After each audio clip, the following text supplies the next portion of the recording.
Si je suis devant vous ce soir, c'est parce que l'improbable a bousculé ma vie il y a à peu près 10 ans. Une rencontre totalement inattendue qui va finalement ouvrir un espace pour imaginer, une liberté pour agir et finalement va se transformer en projet entrepreneurial. C'était un soir de juin. Des amis nous avaient conviés pour, nous disait-il, découvrir de façon insolite la cathédrale Notre-Dame de Paris. Cette cathédrale qui nous contemple depuis 850 ans, certes dont l'architecture est époustouflante et émouvante, appartient quand même vraiment au domaine du passé. D'abord, c'est un tailleur de pierre qui nous accueille.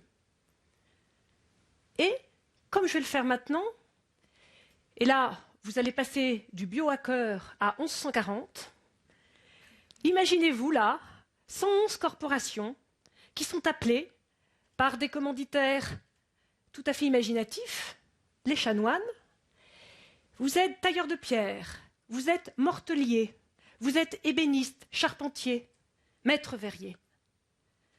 Les 111 corporations-là, vous vous embarquez dans une aventure la plus improbable et la plus incroyable de l'humanité. Vous démarrez un chantier de cathédrale, la première cathédrale, la cathédrale Notre-Dame de Paris. Vous allez non seulement vous impliquer, mais 5 générations de bâtisseurs. Vous partez pour 150 ans de travaux. Et ce sera le prototype pour 80 autres cathédrales, fondant ainsi les bases de l'organisation sociale, culturelle et urbaine de l'Europe. Vous n'avez qu'une seule certitude en ce mois de juin 1140. Vous ne savez pas faire ce qu'on vous demande. Et pire, vous ne savez même pas travailler avec celui qui peut être votre concurrent, le mortelier ou le maître verrier. Car qu'est-ce que vous demande-t-on? On vous demande de construire une cathédrale de verre et de pierre. Une cathédrale qui va illuminer, qui va symboliser l'émergence de cette conscience humaine, d'où la lumière. Comment donc allez-vous mobiliser le meilleur de vous, mais le meilleur de 5 générations, autour de 2 mots-clés, humilité et excellence? Alors effectivement, vu comme ça, la cathédrale Notre-Dame était considérablement dépoussiérée et devenait finalement la base d'une entreprise innovante. Le tailleur de pierre poursuit et nous dit, si vous regardez la cathédrale, et je vous pose la question, est-ce qu'il y a quelque chose qui vous étonne? Est-ce que vous pourriez y trouver une lettre de l'alphabet? Oui? Le H. Effectivement, le H comme homme. Tiens donc, dans ce siècle, XIIe siècle, où l'an 1000 quand même devait voir l'humanité disparaître, les bâtisseurs posent au cœur des villes une œuvre de création faite par et pour l'homme. Et le tailleur poursuit en nous demandant si, en observant de façon plus attentive cette cathédrale, on peut y déceler 3 niveaux. Peut-être d'ailleurs en analogie avec le corps d'un homme.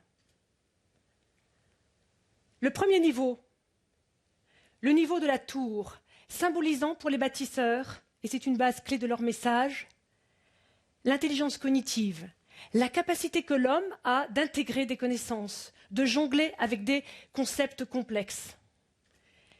Les tours, la pensée humaine est vraiment orientée vers le ciel, infini, la connaissance. Mais elle peut se perdre, cette connaissance, si elle n'est pas connectée sur le 2e niveau de la cathédrale, bien sûr le niveau du cœur, la rosace. Et les compagnons disent, le mot-clé est le mot transmission. Toute parole reçue que tu n'as pas transmise est une parole volée. Alors donc, si on connecte l'intelligence cognitive à l'intelligence émotionnelle, alors on accède au 3e niveau de la cathédrale, le niveau des piliers, c'est-à-dire la capacité que l'homme a, dans sa force d'impulsion, de changement, d'agir, de modeler son environnement. Un des messages des bâtisseurs est qu'au fond, si on aligne les 3 niveaux d'intelligence, l'intelligence cognitive à l'intelligence émotionnelle et à l'intelligence de l'action, alors l'action devient juste, durable pour soi, pour son environnement et plus largement pour la contribution au monde. Et le compagnon le dit, ne pas s'asservir, ne pas se servir, mais servir. Eh bien, je peux vous dire qu'après cette visite de la cathédrale, je me suis dit qu'au fond, c'était un projet bien plus vaste qu'une simple visite et que peut-être, là, j'ai trouvé là de quoi faire un vrai projet entrepreneurial pour finalement éclairer par l'histoire, le vécu des hommes, toutes les problématiques des acteurs, des entreprises, autour finalement de ces trois piliers. S'inspirer, travailler sur cette ouverture par la connaissance, mais aussi relier par l'expérimentation pour mieux agir. Alors, comme le mot-clé des bâtisseurs est la transmission, j'aimerais vous transmettre, au fond, une autre histoire qui peut-être vous inspirera. En tous les cas, elle a su, semble-t-il, fasciner le petit Éliès qu'on voyait tout à l'heure sur la vidéo. C'est l'histoire d'un homme, Gustave Eiffel, dont finalement le projet devait être éphémère, inutile, et on l'a bien vu, qui devient non seulement le symbole de Paris, mais plus généralement le symbole de la France. Comment cet homme, qui, après avoir connu la précarité en tant que jeune entrepreneur, à 26 ans, il monte sa boîte.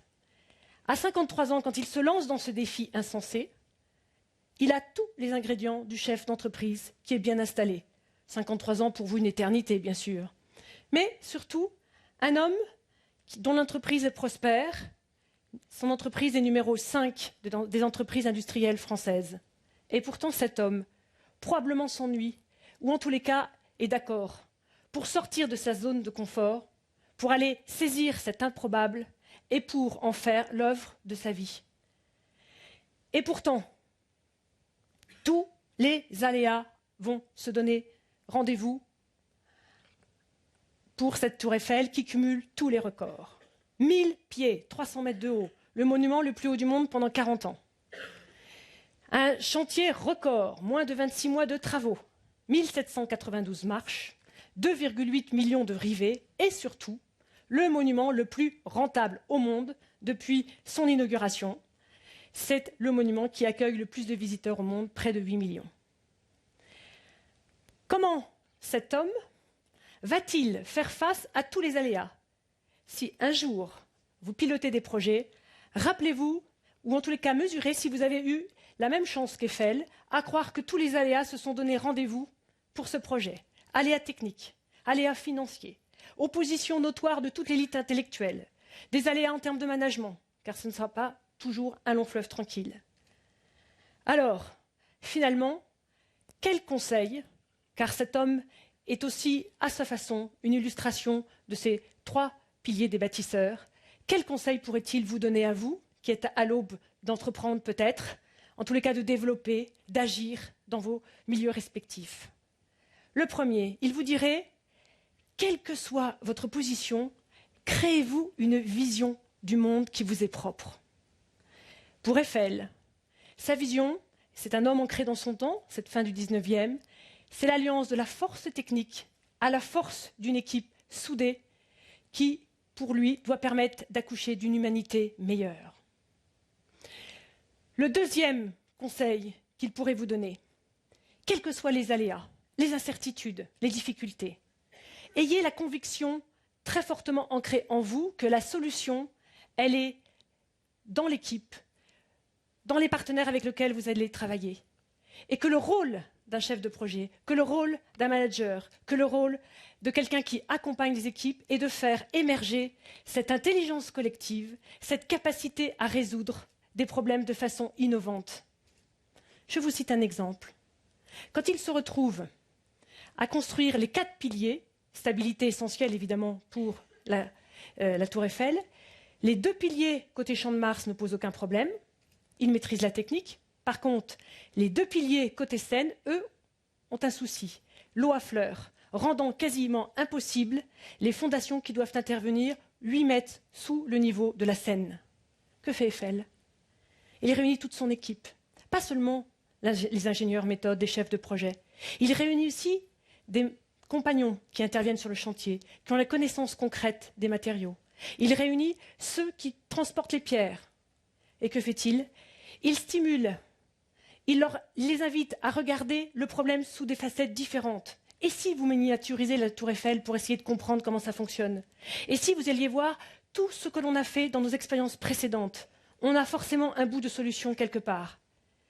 Cette stimulation de l'intelligence collective va aboutir à ce que finalement, 2 de ses collaborateurs, pas des plus gradés, loin de là, puisque c'est un contremaître et un chef de chantier qui vont inventer les fameux caissons à air comprimé qui vont permettre de pouvoir creuser ces fondations en toute sécurité.